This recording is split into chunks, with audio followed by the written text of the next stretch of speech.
Cruise news time. Well, Royal Caribbean International has changed the game. We will never be the same going forward. That could be a little too dramatic.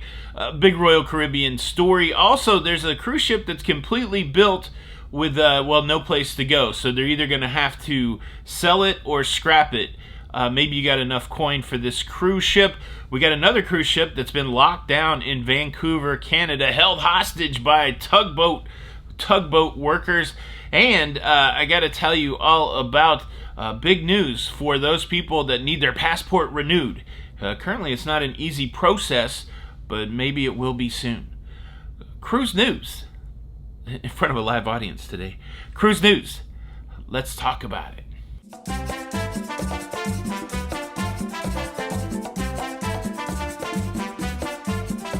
Hey, what's up, everybody? Welcome to Lido, Loca. I'm your host, Tony, here with the latest cruise news updates.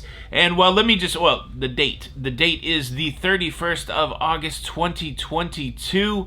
Wow, the last day of August. It went by quick. It was a great month. And I am on the Carnival Liberty, and today we are Princess Keys. Princess Keys, ready to have some fun in the sun, but I wanted to share some news with you before I go out to the island. I said it's a live audience. I mean, it's not a live audience. I'm getting a small menagerie of towel animals on this ship. There's towel animals everywhere. Today was towel animal takeover, and I have gotten some strongly worded warnings from I have a personal representative at Pepita, the people for the ethical treatment of towel animals. They called me on the telephone and said, "We know you're going on a Carnival ship. Thou shalt do no harm to the origami animals." And I'm like, all right, whatever.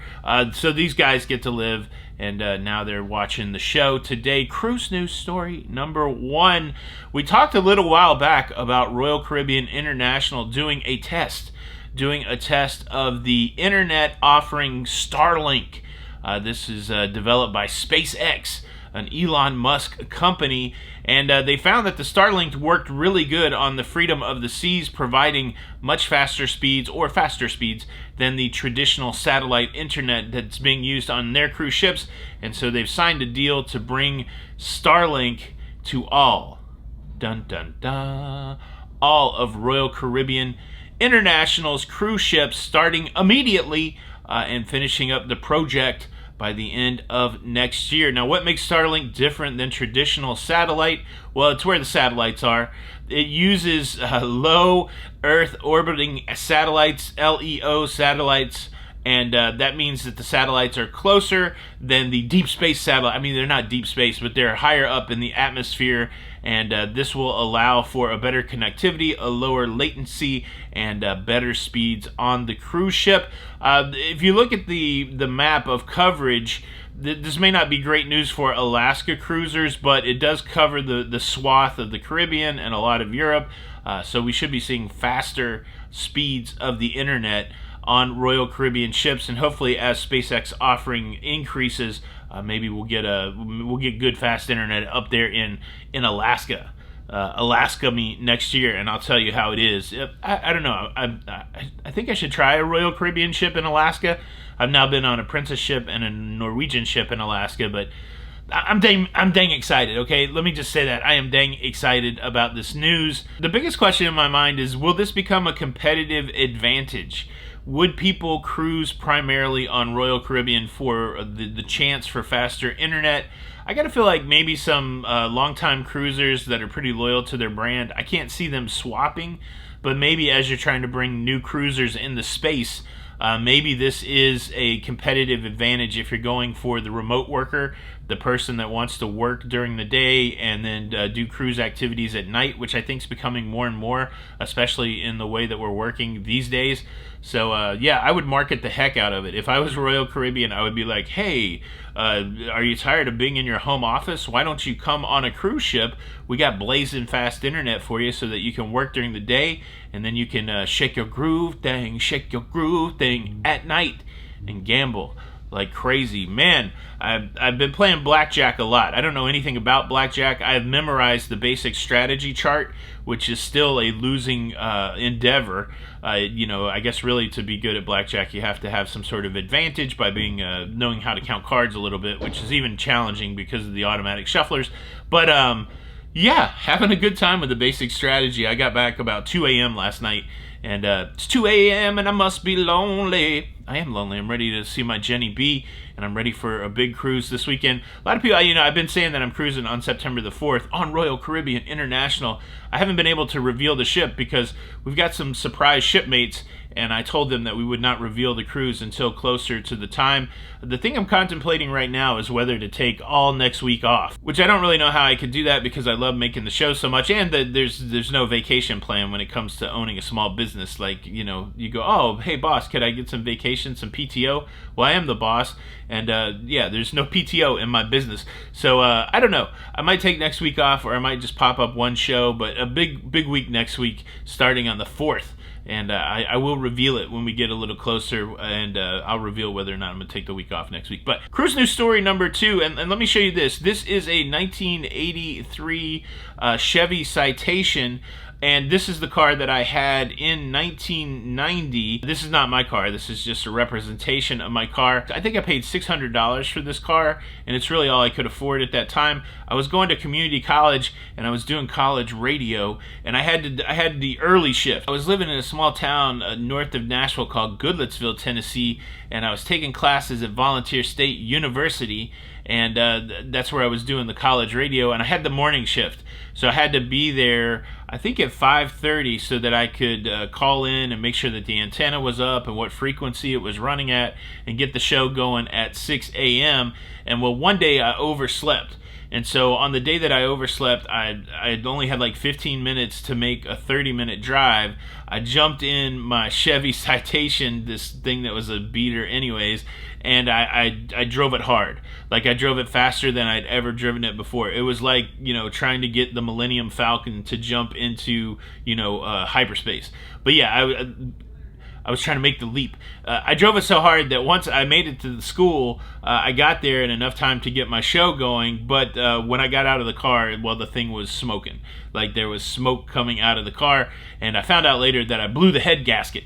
And I felt like, I got no mechanical inclination, but I thought that if I had a book, I would be able to disassemble the engine and reassemble it, and that's what I did over about a 2-month period without any mechanical inclination, just other than hope and a book. One of them Chilton books. And I tried to put the engine back together. Of course, it did not work.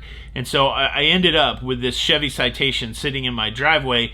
And at some point, and I was just renting a room from a person. That's where I was at. I was just renting a room. And at some point, my landlord said, dude, why is this car that doesn't work, why is it sitting in the driveway? I can't have that happen anymore. You either got to get this thing fixed, or you got to get rid of it. And so at some point, I scratched together $35, and I paid the junk man to come and tow my car away. And and never again have I tried to fix a car. All that said, there is a cruise ship that's built already. It's called the Global Dream 1. It's already built, and it was owned by Genting that owned World Dream. They went out of business. They went bankrupt, and all of this got turned over to court, got turned over to the bankruptcy court. And this is what's happened with this cruise ship, and you'll find it to be very similar to my Chevy Citation story. In bankruptcy court, the folks that are in charge of that thing said, look, you got this cruise ship that's fully built. You got 2 options. You can either sell the cruise ship, and we've decided that this cruise ship's worth $900 million, almost $1 billion, or you can scrap it. And they're serious about that because there was an almost built second version of that ship, the Global Dream 2, that they just scrapped. They're just ripping the thing apart and selling it piecemeal. They're trying to sell it, they're on Tatooine to get some credits. But yeah, so Global Dream 2 completely scrapped, and now the clock is running 1 year for this ship, the Global Dream 1, to sell for $900 million or to be scrapped. That's crazy. Could you imagine having a completely built cruise ship that may go to the scrapyard? I hope it doesn't happen. I hope somebody picks it up for $900 million. And this story took me right down memory lane. Do you have a beater, used, old car story, early car story? Did you ever try to replace a head gasket without any mechanic experience? Leave a comment below. Cruise news story number 3. Oh, Canada, why are you blocking all our cruise ships? This time it's the Disney Wonder that had some extra time in the port of Vancouver because they were unable to leave because of whatever operations are necessarily needed by the tugboat operators there in the port. Well, those operations were delayed because they just don't want to do it because they're striking, and part of their strike, I guess, is to impede the operation of the cruise business. We'll show you, cruise business, we won't do our job. No, I do believe they are underway now, working on their 9-day cruise to Alaska. Can somebody send some mediators up there and get these tugboat people happy? Quit the impeding our cruise ships.